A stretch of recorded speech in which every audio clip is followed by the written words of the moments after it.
Agora são 2h18. Nós voltamos a falar ao vivo, direto do plenário da Assembleia Legislativa, que fica aqui em Belo Horizonte. A gente hoje não teve a reunião ordinária de plenário.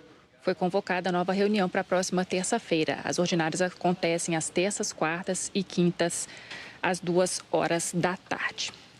Bom, eu vou conversar agora com mais um deputado do Partido Liberal. Está ao meu lado o deputado Coronel Henrique, que vai conversar com a gente aqui no Assembleia ao vivo. Deputado, seja muito bem-vindo. Boa tarde. Boa tarde, Fernanda. Muito obrigado pelo convite. Nós é que agradecemos a presença, deputado.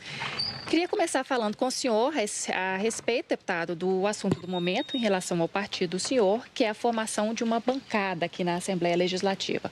Ontem, aqui no plenário, a gente teve o anúncio da formação da bancada, tivemos também a indicação do líder, deputado Bruno Engler, e eu queria perguntar para o senhor qual é a motivação do partido em sair de um bloco, da formação do bloco, e formar uma bancada.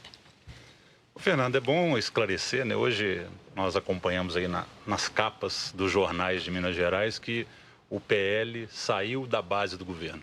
Isso é uma mentira, né? O motivo principal é porque desde o ano passado, e isso a imprensa já relatou muito bem, nós passamos a negociar e gostaríamos, a maioria dos deputados do PL, que o deputado Bruno Engler passasse a ser o líder do bloco que nós compunhamos. E isso não foi possível nas negociações e nós achamos melhor formar uma bancada. Nós somos hoje o maior partido da Assembleia, né, depois da saída de uma deputada do PT para compor o governo federal. Hoje o PL tem 11 deputados e o PT tem 11 deputados. Então nós somos o maior partido da Assembleia, somos o maior partido do Congresso Nacional. E nada mais justo que nesse momento desse início, desse segundo biênio, o PL assuma um protagonismo da presença da direita dentro do parlamento. Nós que chegamos aqui, fomos eleitos, né, eu estou no meu segundo mandato, fomos eleitos em 2018, quando construiu-se essa ideia de um partido de direita no Brasil. Nós praticamente nunca tínhamos tido, depois do final do governo dos militares, nós nunca tínhamos um partido que assumisse os princípios conservadores de direita. E agora, com essa bancada de 11 deputados, com a liderança do deputado Bruno Engler, que nos últimos 6 anos foi o deputado mais votado do PL, aqui em 2022, disputou 2 eleições municipais em Belo Horizonte, né? Nessa última foi derrotado no segundo turno. Então ele, com a sua juventude, ele representa esses nossos ideais e tenho certeza que vamos continuar contribuindo com o povo mineiro e focado nessas pautas conservadoras da direita. Como é que foi esse processo entre os senhores deputados do PL? O deputado Antônio Carlos Arantes esteve aqui e disse que inicialmente tinha dúvida sobre a necessidade mesmo da saída do bloco, mas que depois foi se convencendo. Como é que foi esse processo entre o grupo, dentro do grupo? É exatamente assim. A proposta inicial foi exatamente essa, que o deputado Bruno Engler fosse o líder do bloco, porque nós, sendo o maior partido do bloco, teríamos a prerrogativa de indicar esse líder.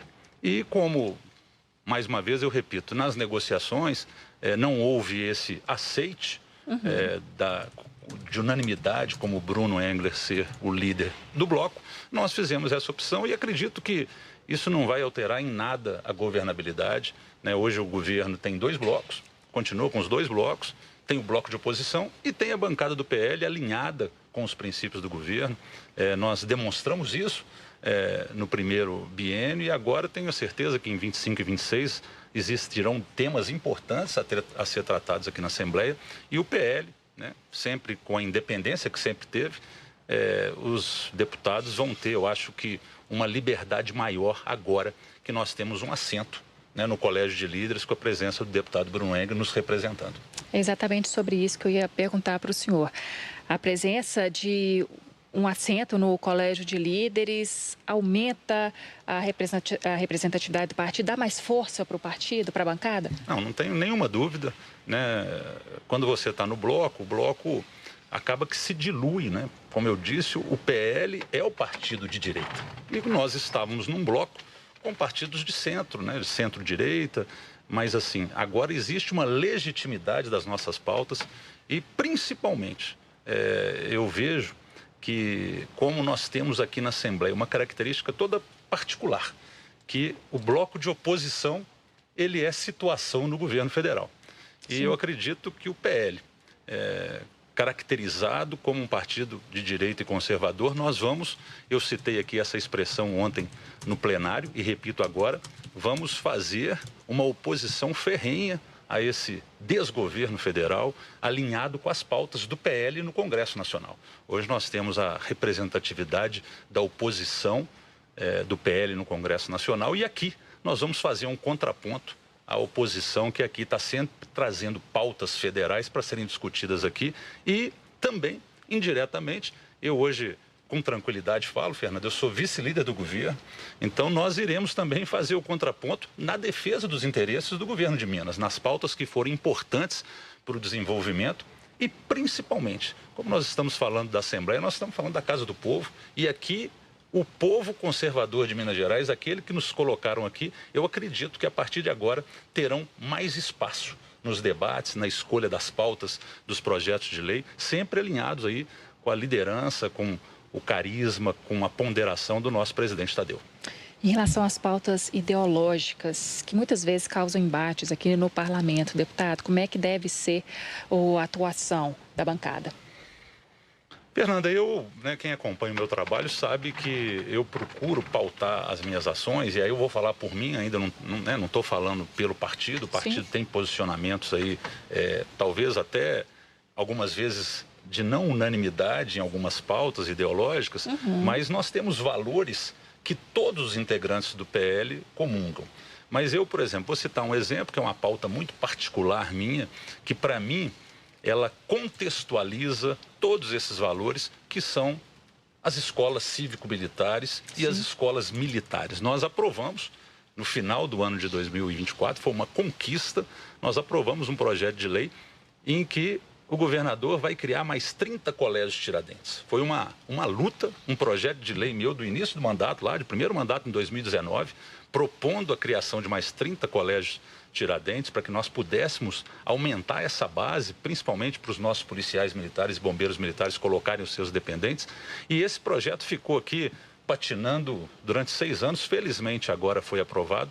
Então eu acredito que com a presença do PL no Colégio de Líderes, com a presença do PL tendo essa voz bem destacada, essas pautas, e aí eu destaco outras, né? Por exemplo, nós temos aí, eu sempre estive e pretendo continuar integrando a Comissão de Esporte, Lazer e Juventude, e eu sempre comento, Fernanda, que o esporte, pelas suas características da meritocracia, que privilegia a disciplina, privilegia a ordem, você vê que o esporte, ele é essencialmente uma pauta da direita. Isso eu discuti muito, porque nós também tivemos aqui ano passado uma lei importante sancionada pelo governador, em que nós triplicamos o incentivo da lei do incentivo ao esporte. Hoje o estado de Minas Gerais, as comunidades esportivas têm 81 milhões de reais do orçamento destinados à lei do incentivo ao esporte, e isso durante muitos anos aí esteve estacionado em 27 milhões. Então foi uma luta nossa dentro de uma pauta que eu considero também prioritária, porque o esporte, a disciplina, a educação de qualidade,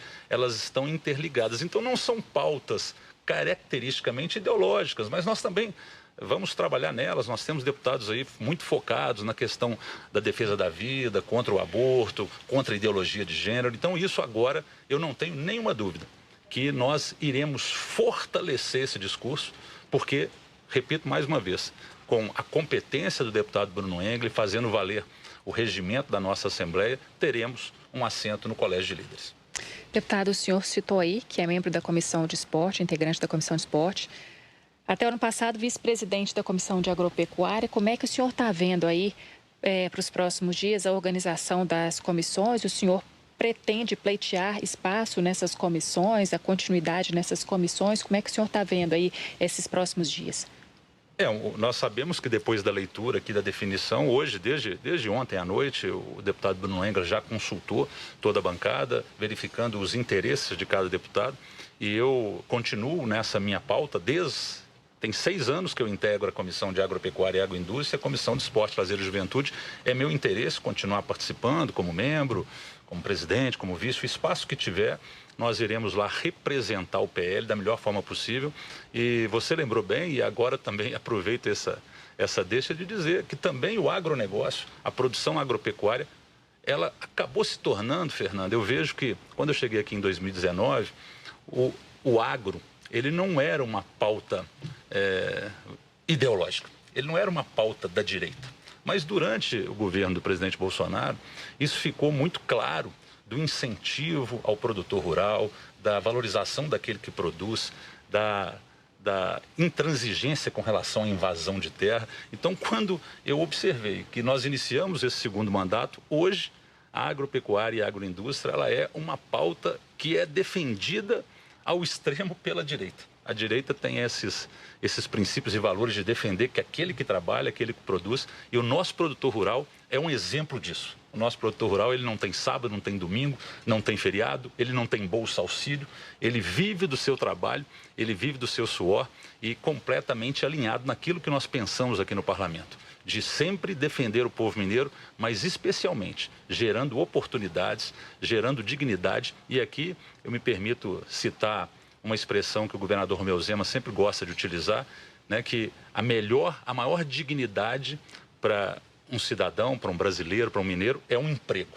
E o governo de Minas tem procurado gerar oportunidades, e eu vejo que a nossa agropecuária é um grande espaço para que Minas adote essa vocação. Nós temos aí pesquisas de opinião comparando, né, a mineração e a agropecuária, e nós temos uma aceitação da nossa população, entendendo a importância da agropecuária e entendendo que o produtor rural jamais deverá ser tratado como um vilão, como alguém que ataca o meio ambiente, como alguém que desmata, porque ele vive do meio ambiente, ele depende da água, ele depende do solo.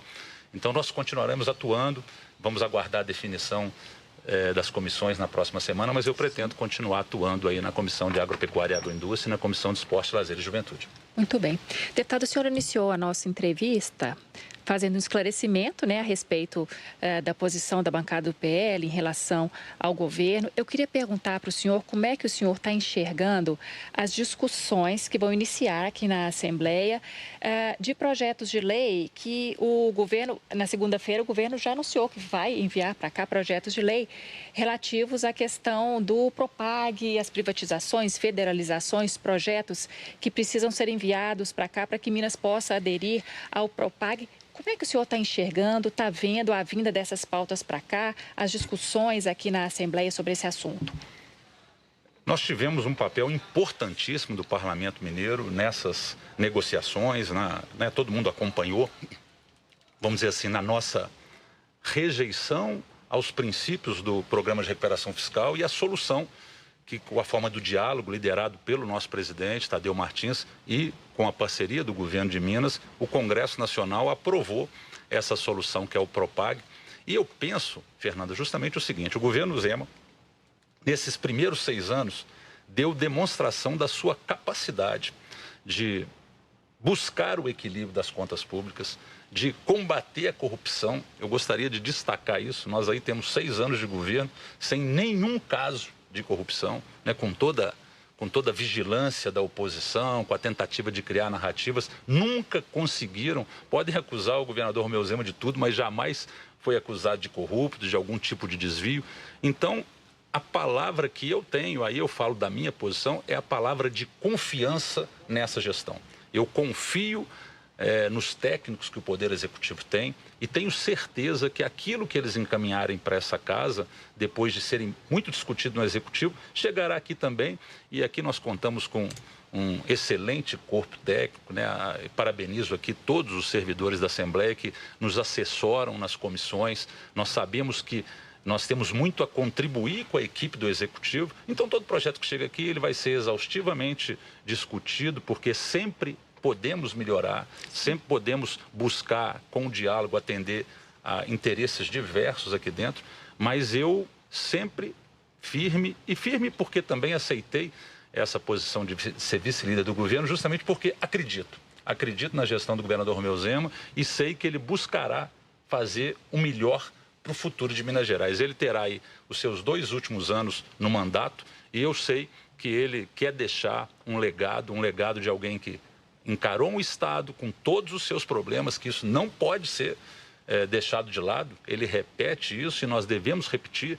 Eu recentemente participei de uma reunião e um médico geriatra, Fernanda, disse que a gente deve sempre exercitar a memória para que a gente não esqueça jamais do que aconteceu no estado de Minas durante o governo do PT, durante o governo do Pimentel, porque quando o governador Romeu Zema assumiu, nós temos aí 6 anos de uma gestão equilibrada, nós não podemos esquecer aquilo que aconteceu no trágico período de 2014 a 2018 nesse estado e estarmos atentos para nunca mais permitir que esse grupo político se apodere do Estado e transforme o nosso Estado num cabide de emprego, em questão de corrupção, desvios que até hoje estão sendo apurados. Então, a nossa posição é de confiança na gestão do governador Romeu Zema. Deputado, muito obrigada, muito bom ter o senhor aqui. Obrigada pela participação e sucesso no trabalho do senhor. Muito obrigado, é sempre muito bom, eu respeito demais o trabalho de vocês, eu vejo que vocês nos permitem falar com o povo mineiro, que é a nossa ferramenta e a nossa arma aqui na Assembleia, que é o discurso, que é a fala e manter o povo mineiro informado do nosso trabalho aqui na Assembleia Legislativa. Obrigada. Obrigado. Eu conversei com o deputado Coronel Henrique, do Partido Liberal.